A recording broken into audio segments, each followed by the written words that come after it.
Day 7, August 13th, 44 degrees and heavy fog.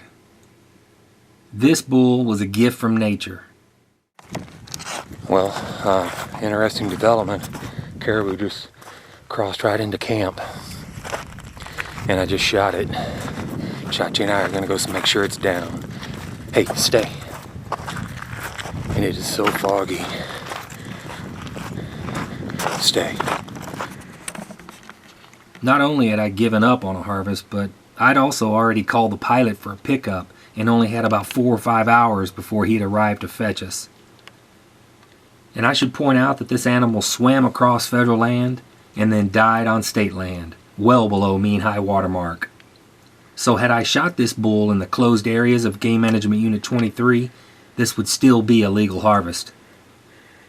Chachi didn't seem to care too much about land status.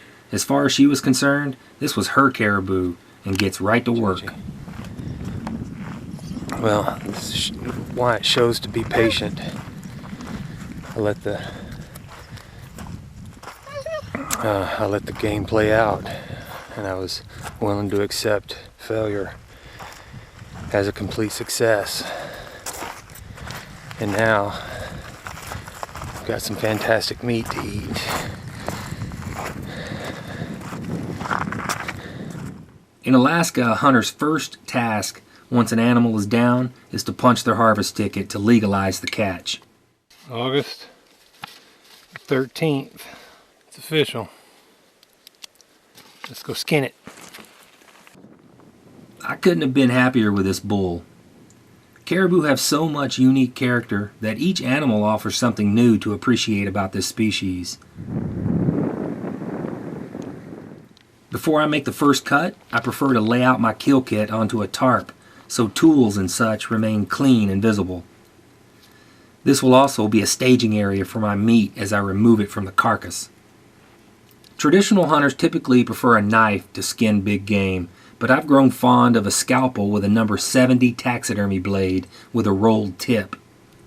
Google Havilon knives to special order this number 70 blade. I'm about to demonstrate the fillet method, which leaves the gut sac completely undisturbed. The initial cuts to prep the hide for removal usually start at the top of the skull. This first cut should extend from the occipital bone at the top of the head and extend down the middle of the seam of the animal's neck and backbone, all the way to the tail and down the back of the facing hind leg.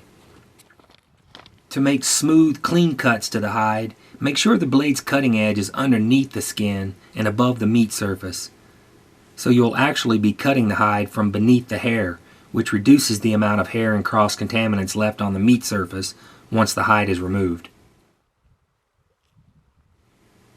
If the hide is desired for taxidermy work, these lateral cuts should extend to half of the chest cavity, well behind the shoulders. This gives your taxidermist enough hide to work with.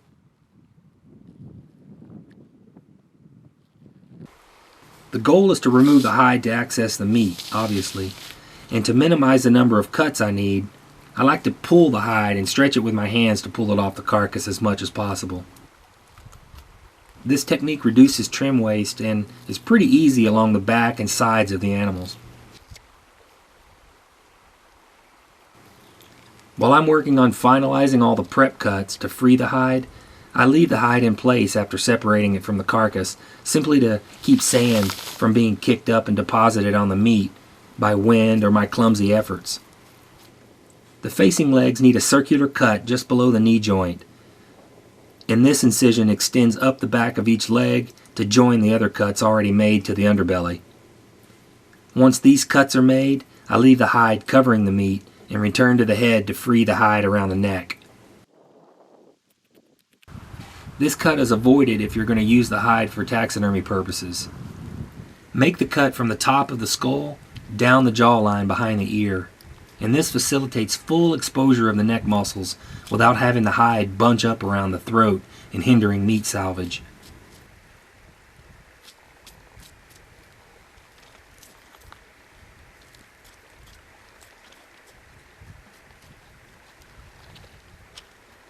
Using your hand or a flat rock like this results in less meat and tissue being left on the hide, which will improve any fleshing time needed before salting. The point here is to make fewer knife cuts and to keep a cleaner work surface on the meat as well as the trophy parts.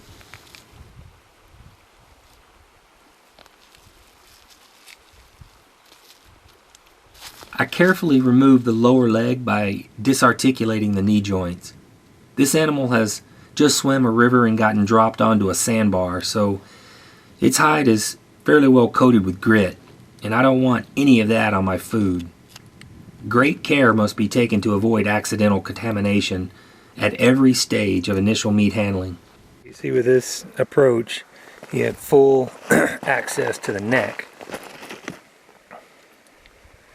And that's important in your salvage requirements for the state of Alaska.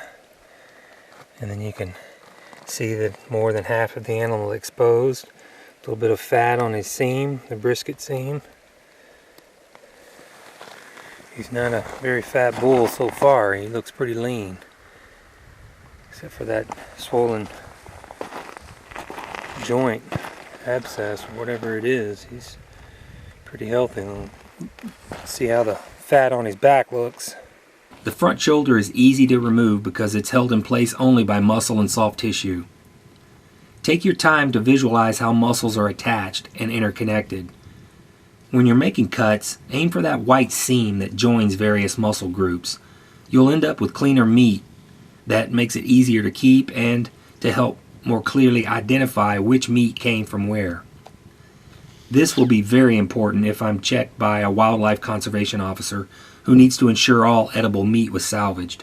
Watch that artery right there. Caribou are extremely vascular, so I'm ever cautious not to hastily whack at these cuts to help me control the amount and direction of blood flow that spills. I'm not ready to burst that just yet. We can do that controlled. There's the front of the brisket.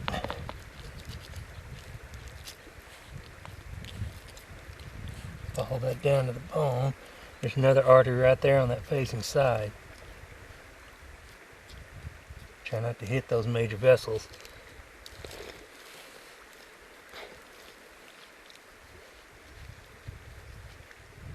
On the tip of his ribs. There's the start of his neck right there. Considering gravity, I cut a trough to channel the blood that's currently being trapped inside these major vessels in the chest cavity. My goal is to minimize blood on the meat, to keep it as clean and dry as physically possible. Now you can let all that bleed.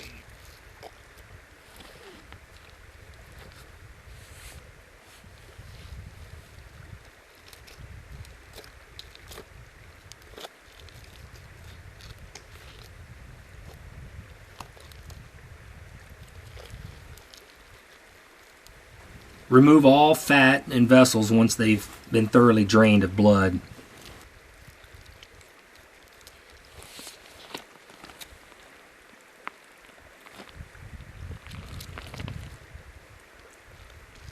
Manual pressure helps compress the chest and pumps blood pooled in the animal, and these open vessels facilitate this process.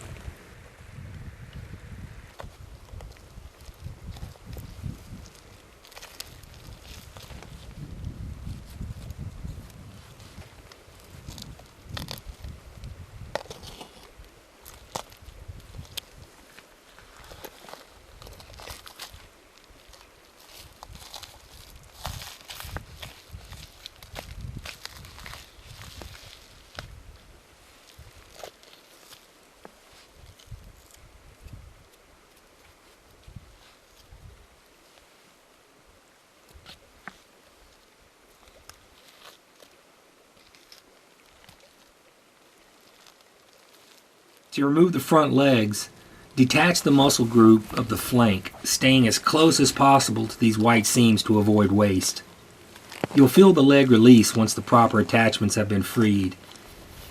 I now have full exposure to the neck and rib cage.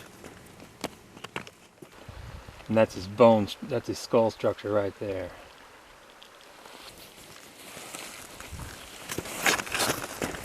We're going to cut around this bone, follow this connective tissue line down, and take half this meat.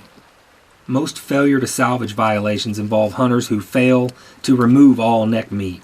So make sure cuts begin at the base of the skull and includes all edible meat removed from the spinal column. See, I've already cut to the bone right there.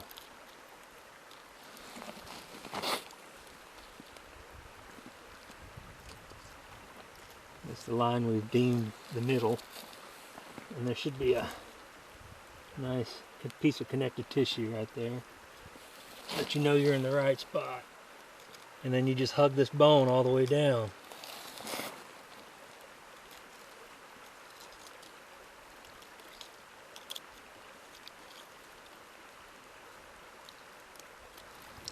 Since I'm solo, this meat hook provides an extra leverage I need to effectively control handling these awkward chunks of meat.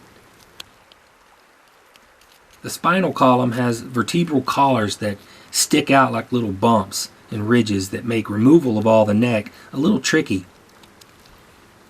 It's imperative that you carefully work your blade around these protuberances so not to leave any part of the meat on the bones. Any meat left on the spine will be removed during the final sweep of the carcass before leaving the kill site.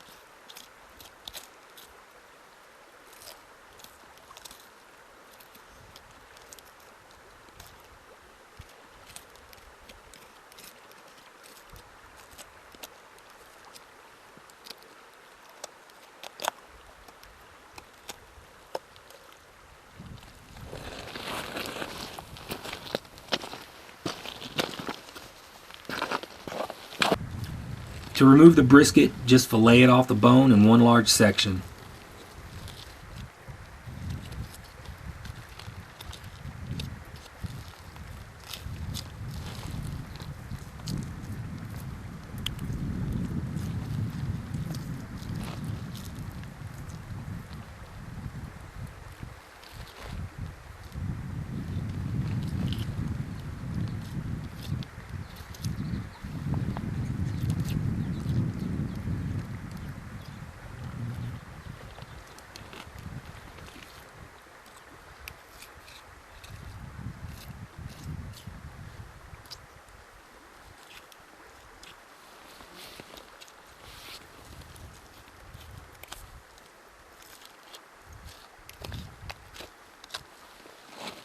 Brisket.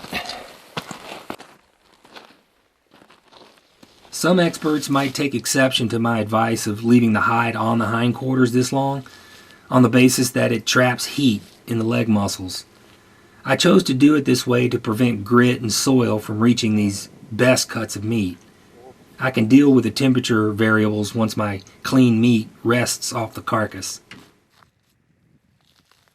And to gain full access to the backstrap and hindquarter, all that fat needs to be removed.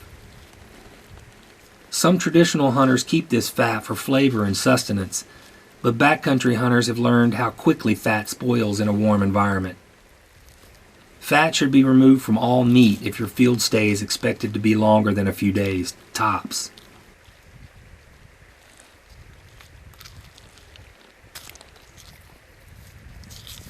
Not a lot of fat on them. Not only does it turn rancid quickly, but it holds moisture and expedites bacterial spoilage.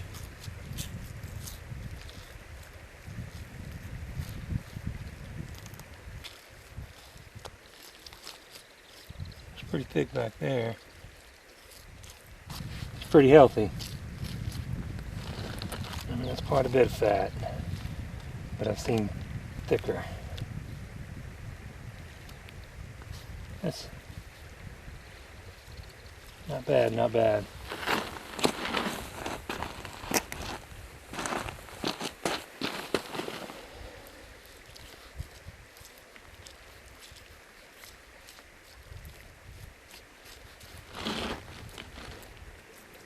The backstrap runs along each side of the spinal column and above the rib cage. They're easily removed by filleting the meat carefully off the bones.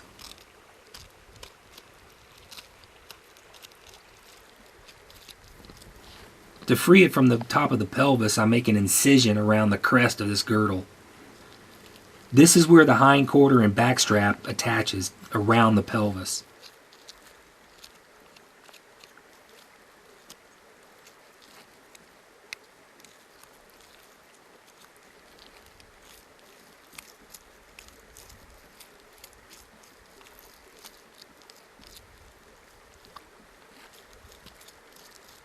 Right there's your tenderloin, so you don't want to cut too deep.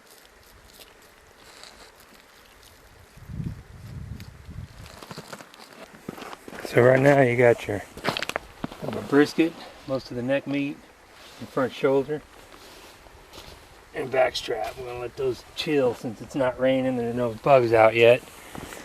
Temperature's 44 degrees. Perfect. So right now, all but the ribs and the hindquarters off that facing side.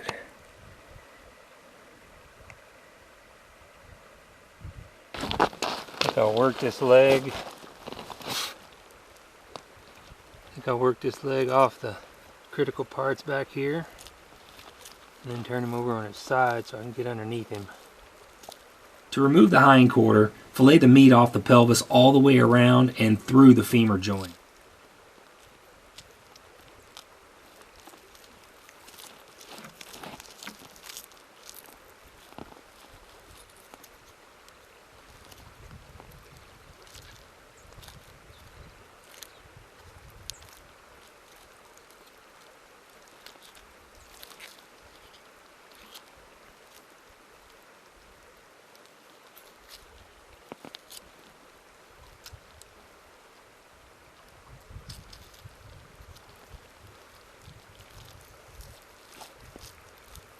You can go so far as to split this joint.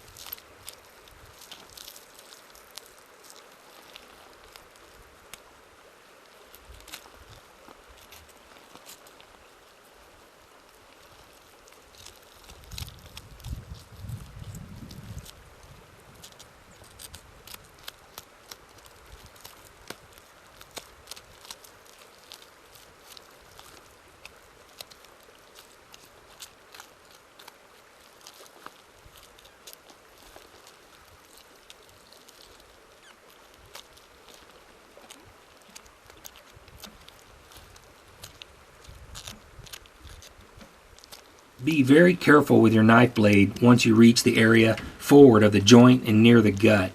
A very thin membrane is all that keeps those entrails inside the cavity. That's where that bone drops off.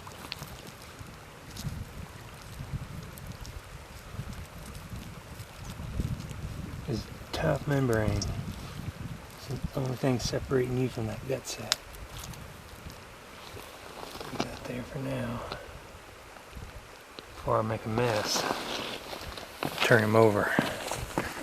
The hind leg knee joint can also be disarticulated with a knife blade, so there really is no need for a saw.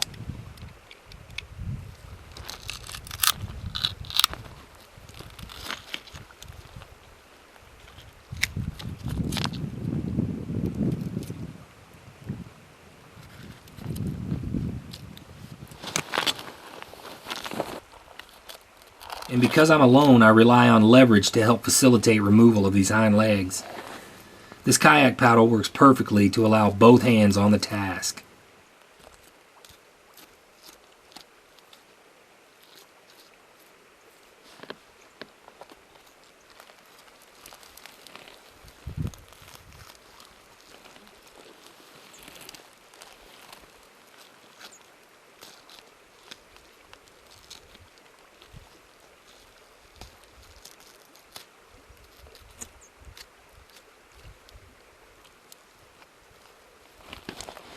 Alaska state law requires evidence of sex to remain naturally attached to one hindquarter, and all that is required is the smallest sample of penis sheath to ID this animal as a bull. Don't leave any hair or testes with the meat, because they are sources of contamination that you just don't need.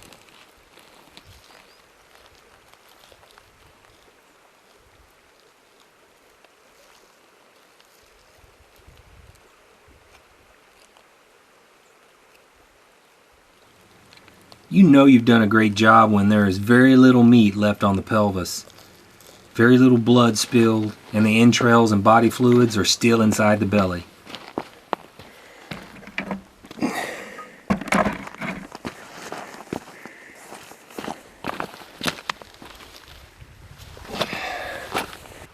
Next is the flank and rib meat.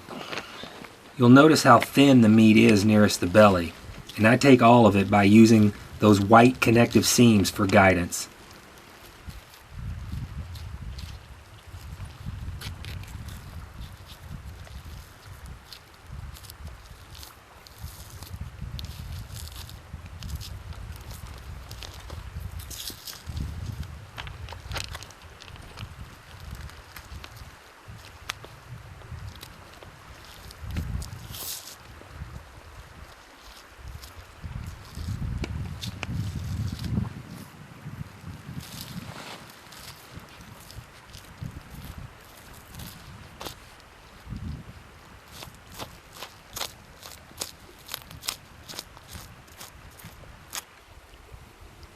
If you're fortunate to have made a lung shot or two, you'll want to carefully remove the rib meat by trimming around the damaged wound channels.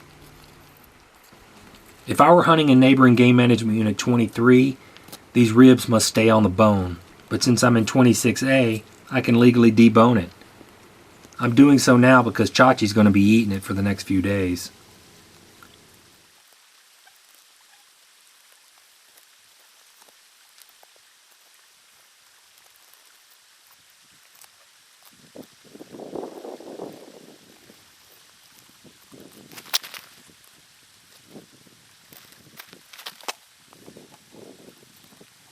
Alright, flip her over and get her done. At this point, I'm halfway done. The process is repeated with the same mindful care as the first side. If you need a break, take it now. I maintain a close eye on ambient temperatures because of the exposed meat resting on that tarp. 51 degrees. Once the climate reaches that magic 50 degrees, blowflies will descend on your food and create problems that are difficult to eradicate. We're talking maggots. So at 50 degrees, all meat goes into quality game bags for protection. These tack bags are awesome. Lightweight. Reusable. Beautiful. You'll notice at 51 degrees, the mosquitoes have also emerged. Temperature is now a critical factor that backcountry hunters must fully understand if this food is to be preserved effectively. The priority now is to protect the meat from exposure, and that's a decision based on temperature and my time challenges. I do, however, remove all visible hair and dirt as I place each meat cut inside the game bags. Always remove threats that contribute to spoilage concerns. And cinch those drawstrings tight so flies can't crawl inside and have a maggot party. Well, last thing I got to take off is tenderloin. To access the tenderloins, I remove the back 3 ribs to gain full access to this choice meat cut. Then you simply use braille and ever so gently trim each one off the underside of the spinal column, keeping the cutting edge of the knife close to the meat but away from the gut sac.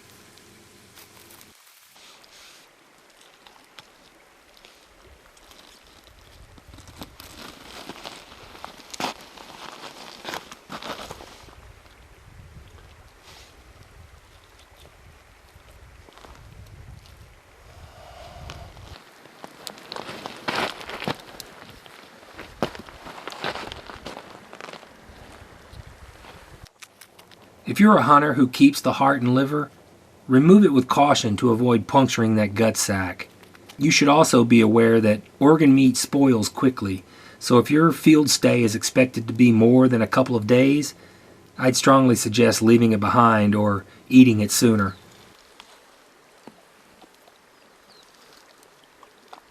It's a healthy looking liver. In any case, remove the spleen attached to the top of the liver. This isn't edible. And inspect the liver for general appearance. This is what a healthy liver is supposed to look like. Beautiful.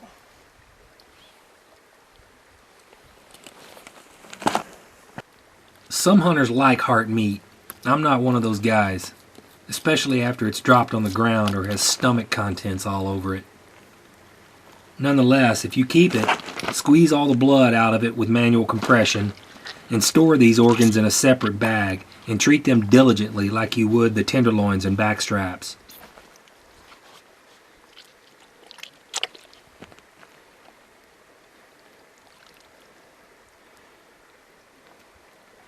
This is what a healthy heart looks like. And there's everything off the other side.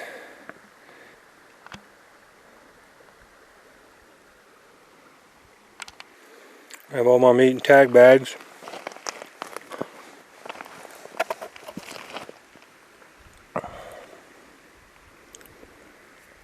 Feel pretty good.